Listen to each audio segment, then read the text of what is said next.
Assalamualaikum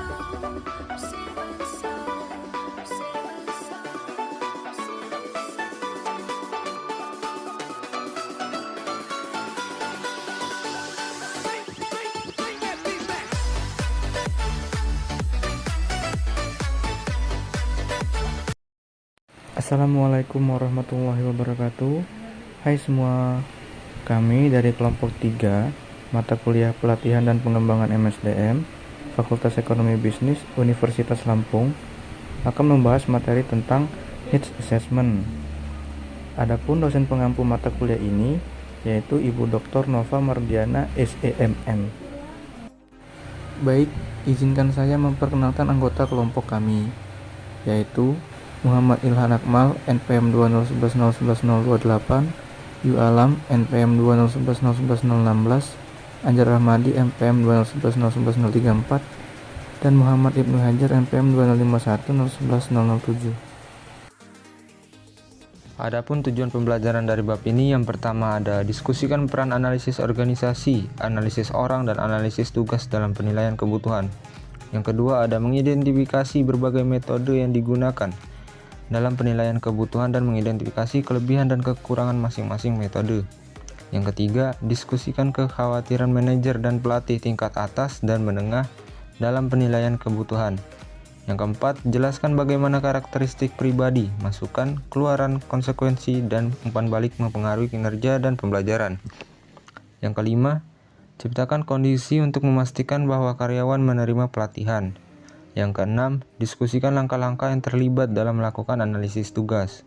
Yang ketujuh, menganalisis data analisis tugas untuk menentukan tugas yang diperlukan dilatihkan kepada orang-orang. Yang kedelapan, menjelaskan model kompetensi dan proses yang digunakan untuk mengembangkannya.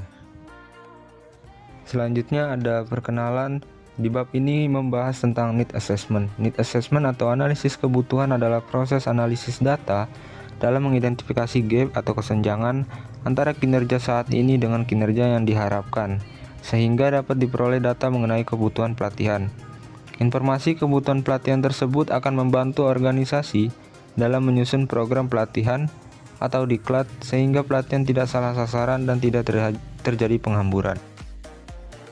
Dapat dilihat bersama bahwasannya sumber needs terbagi menjadi 3, yaitu orang, pekerjaan, dan organisasi, yang mana di dalamnya akan membantu organisasi dalam menyusun program pelatihan. Mengapa penilaian kebutuhan diperlukan? Penilaian kebutuhan diperlukan karena memiliki beberapa manfaat, yaitu yang pertama ada program diklat yang disusun sesuai dengan kebutuhan organisasi. Yang kedua, menjaga dan meningkatkan motivasi peserta. Yang ketiga, ada efisiensi waktu dan biaya. Dan yang terakhir, dapat memahami penyebab timbulnya masalah seperti gap dan unsur manajemen yang lain, atau metode kerja yang kurang tepat, terbatasnya anggaran yang tersedia, perencanaan kurang matang, koordinasi yang tidak mantap, dan lain sebagainya.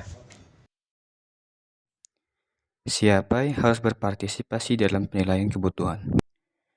Karena tujuan penilaian kebutuhan adalah untuk menentukan apakah adanya kebutuhan pelatihan, untuk siapa, dan untuk tugas apa pelatihan itu diperlukan.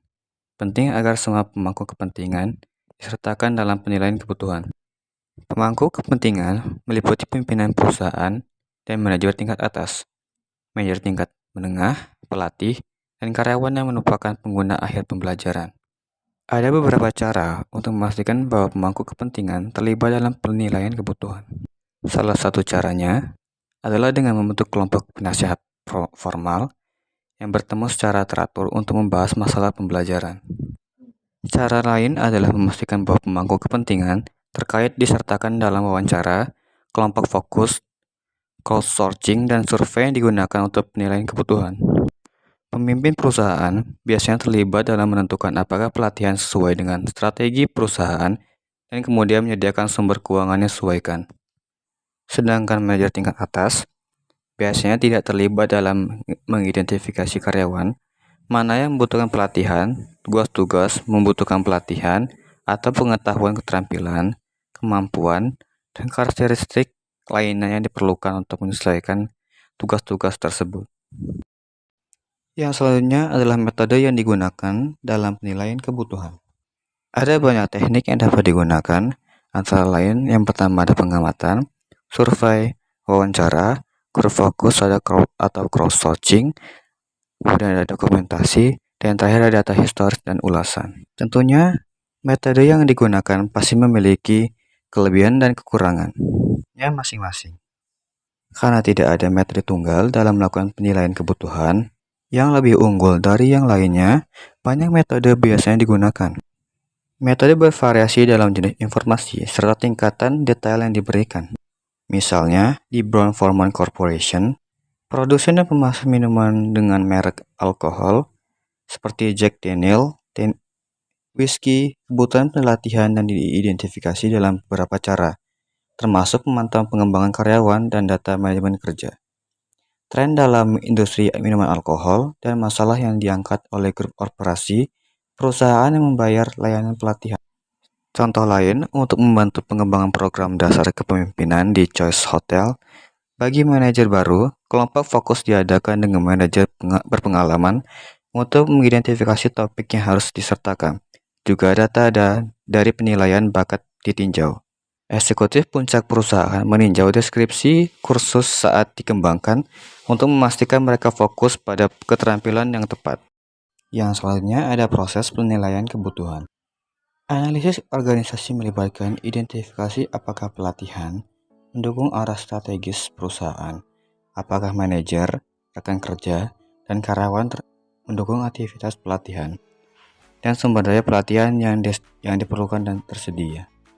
Analisis orang membantu mengidentifikasi karyawan yang membutuhkan pelatihan, mungkin karena kurangnya pelatihan atau pelatihan sebelumnya yang buruk. Yang ketiga, ada analisis tugas, menghasilkan deskripsi aktivitas kerja, termasuk tugas yang dilakukan oleh karyawan, dan pengetahuan, keterampilan, dan kemampuan yang diperlukan untuk menyelesaikan tugas tertentu. Model kompetensi. Model kompetensi mengidentifikasi kompetensi yang diperlukan untuk setiap pekerjaan. Model kompetensi memberikan deskripsi kompetensi yang umum untuk seluruh pekerjaan, organisasi, kelompok pekerja, atau pekerjaan tertentu. Proses yang digunakan dalam mengembangkan model kompetensi yaitu identifikasi bisnis, strategi, dan tujuan, mengenali pekerjaan, posisi, atau keluarga pekerjaan, mengadakan wawancara dan grup fokus dengan perform terbaik, mengembangkan kompetensi dan kompetensi model, validasi dan tinjauan modelnya. Lingkup penilaian kebutuhan. Penilaian kebutuhan yang cepat mengacu pada penilaian kebutuhan yang dilakukan dengan cepat dan akurat, tetapi tanpa mengorbankan kualitas proses atau hasil.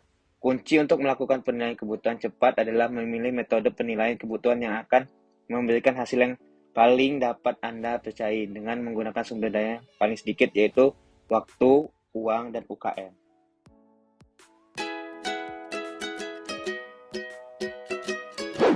Hello, Ben. This is your task for today. This is John. He is a differently abled student with limited mobility and has to move around using a wheelchair. You are required to create a ramp for students like John. Okay, I'll do it. Done. Do you see what's wrong with the ramp? Not sure. Oh, now I see it. That is why a needs assessment is important. If we don't do it, this could happen. But if done right, the community, people expressing the problem, and you will get a successful project. What exactly is a needs assessment? A needs assessment is a systematic process for determining and addressing needs or gaps between current conditions and desired conditions or wants. The discrepancy between the current condition and the wanted condition must be measured to appropriately identify the need. I see. But why do we conduct it?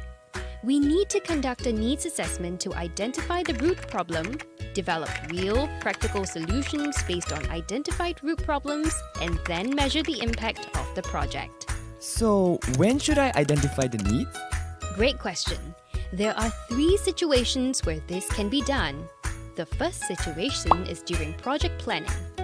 The second instance is when implementing the initiative. And the third would be when measuring the impact of the project. Bear in mind that these are to be done throughout the project. Why is a needs assessment important? Needs assessments are important because it helps us to avoid duplications with existing programs which are already successful, and also to ensure the relevance of the needs for the target audience. That sounds great. Okay, let me do it. Oh wait, how do I do it? Now, there are 4 steps in conducting a needs assessment. Here's an overview of the steps. Let's try applying it to your task. Step 1. Plan the needs assessment. You need to determine its purpose, formulate questions, and determine the data source. Okay, I'll start a needs assessment for the differently abled students. I'll start by planning it. The purpose would be to make it easier for them to move around. As for the data source, it would be great to get the data required from the differently abled students themselves. Some of the questions I will ask are there any routes that are usually difficult for them to access? How can we make it easier for them to get around? Good start! Now, step 2. Collect and analyze information. There are primary information such as interviews, stories, and focus groups, and also secondary information which are obtained from documents and literature. Next, I'll collect information. I could conduct interviews with John and the others to hear their stories and difficulties that they face. Great job, Ben. Now, step 3. Interpret the data. Then I will move on to interpret the data. I can use this information that I've gathered and look for patterns to determine the issue. Final step. Step 4. Document the findings. This could be in the form of a slide deck, a full report, or an executive summary. I'll write all that I've discovered and have them compiled in relevant categories so that their needs can be identified along the way. Alright, done! Perfect! Good job, Ben! Great! Now you can start creating a proper ramp that will really benefit people like John. Kesimpulan, langkah pertama dalam upaya pelatihan yang berhasil adalah menentukan bahwa Anda kebutuhan pelatihan melalui proses yang dikenal sebagai penilaian kebutuhan. Penilaian kebutuhan melibatkan 3 langkah. Yang pertama, analisis organisasi, kedua, analisis orang, ketiga, analisis tugas. Berbagai metode seperti observasi, wawancara, dan survei atau kuesioner dapat digunakan untuk melakukan penilaian kebutuhan yang tentunya masing-masing memiliki kelebihan dan kekurangan. Baiklah, itulah tadi presentasi dari kelompok kami. Jika ada teman-teman yang ingin bertanya, silakan tulis di kolom komentar ya. Kami akhiri. Wabillahi taufiq wal hidayah. Wassalamualaikum warahmatullahi wabarakatuh.